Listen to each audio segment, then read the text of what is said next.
चलो जय बाबा।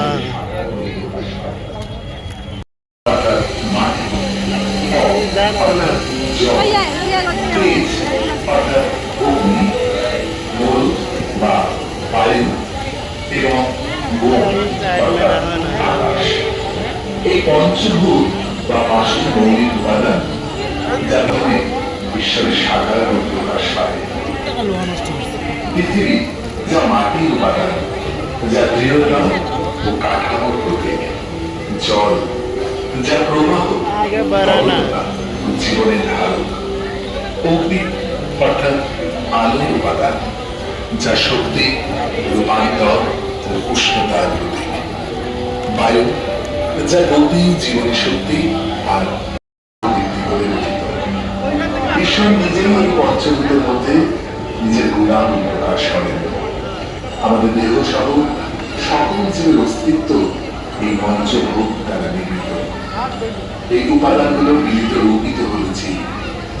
সৃষ্টি কখনো আপনা আপনি হয় না, এর পেছনে একজন সৃষ্টিকর্তা রয়েছেন, যিনি বিশ্ব ব্রহ্মাণ্ডের সকল উপাদান এবং বুদ্ধি প্রদান করছেন। তিনি তো হলেন ঈশ্বর। আর এই ঈশ্বরের প্রতি আমরা কৃতজ্ঞ, আনন্দ। তাই তো আমরা তাকে ধন্যবাদ জানাই আমাদের পূজা অর্চনা আর আরাধনার মাধ্যমে। শুধু তাই নয়, বড় মজার কথা হলো সেখানেও আমরা ব্যবহার করি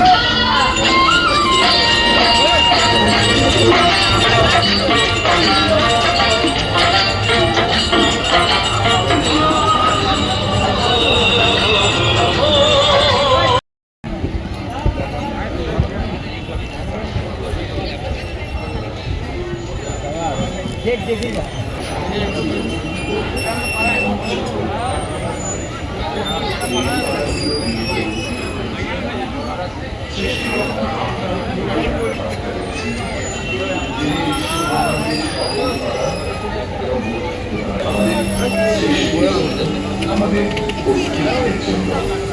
তাই তো আমাদের পূজা অর্চনা আর আরাধনা। শুধু তাই নয়, এই উৎসব প্রাঙ্গণ আরাত্রিক সেজে উঠেছে পঞ্চমদেব পাঁচ উপাদানের প্রতীক। শুধু তাই নয়, শক্ত মণ্ডপসজ্জায় ব্যবহার করা হয়েছে কোন ব্যবহারযোগ্য এবং পরিবেশ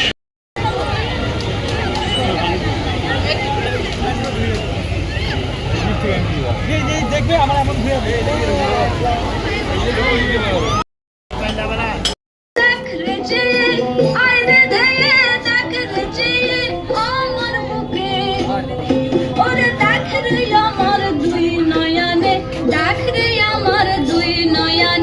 প্রাণের মানুষ আছে, প্রাণে আছে সে নয়ন তারক ধারায়, তাই না হারায় তাই আমি যে দেখ পানে।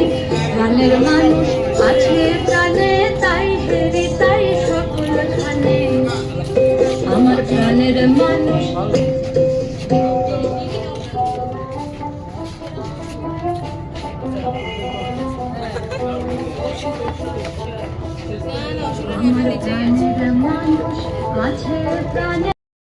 উত্তরাধিকার এরা প্রজন্ম থেকে আরেক প্রজন্ম বয়ে নিয়ে চলে। এই ভক্তির ভিত্তি দাঁড়িয়ে আছে তিনটি স্তম্ভের উপর। জন্ম সঙ্গে শুরু হয় ভক্তির চর্চা। প্রথম শ্বাস, প্রথম আলো মা দুর্গার আশীর্বাদ মিশে থাকে।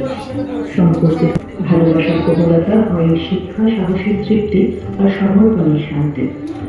আশ্রয় মিলে সর্বত্র, গ্রাম থেকে নগর, মন্দির থেকে পূজা মণ্ডপে। তবে প্রকৃত আশ্রয় নিহিত আমাদের অন্তরে। ভক্তি প্রকাশ পায় তার রূপে। ভালোবাসা বা হৃদয়কে একত্রিত করে।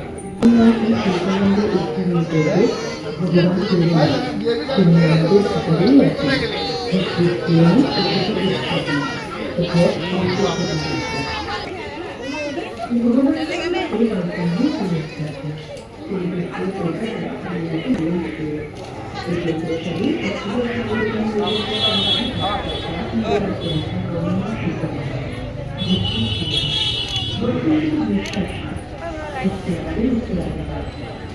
বিশ্বাস